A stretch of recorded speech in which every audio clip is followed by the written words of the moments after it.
Thutha wa kuhithukira wabici itiganite cia thirikari unyitaniriini na maabitha DCI, Kanju ya mawakiri kaunti-ini ya Embu ni ikirite mukode kuri na andu makoretwo magitua mawakiri ona makaheo marua ma maigirira. Shukuru-ini wa mathomo ma thirikari kaunti-ini ya Embu uko nikuo kwiheirwo amu maabitha thirikari marerikana ona mena mihuri iria marihagia kuma ciringi 10 harĩ iratathi. An issue that we need to sort and root out because it will bring into question the credibility of advocates practicing in this region. So it is something that we have decided to take head on and curb it. As it stands, the bar has 56 members, active members. None of them was even consulted by the county government or even the people that had been given that task. That's another issue. The other issue that we are having with this process is that the process has been evaded by quacks.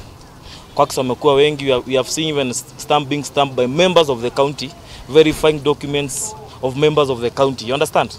That's a complete conflict of interest. Maabitha thirikari ya kaunti ya Embu ona nimekorete haceke ukirikana makoretwo makiendekithia wabici iria mena thiriti nayo kuria hari o muhuri marihagia ciringi 200. Today we are sending a very serious warning, a stern warning to anybody who is there who thinks they can afford to be an advocate and they don't possess a certificate to practice as such. We are coming for you, your days are numbered. And we say that we shall follow up this process that we have studied in Kenya School of Government. We are working closely with the DCI to see that this issue is investigated to its end and possibly prosecute this too.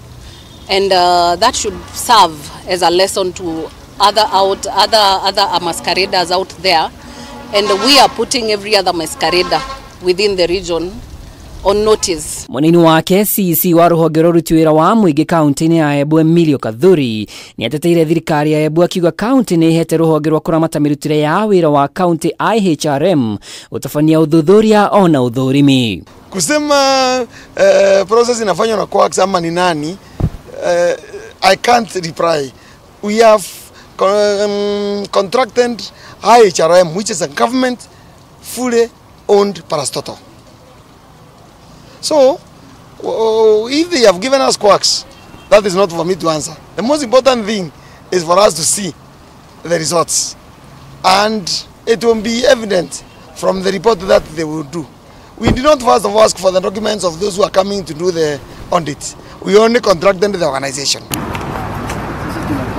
Girifotera Kameme TV reto rekwa ni Mwaura wa Dungo.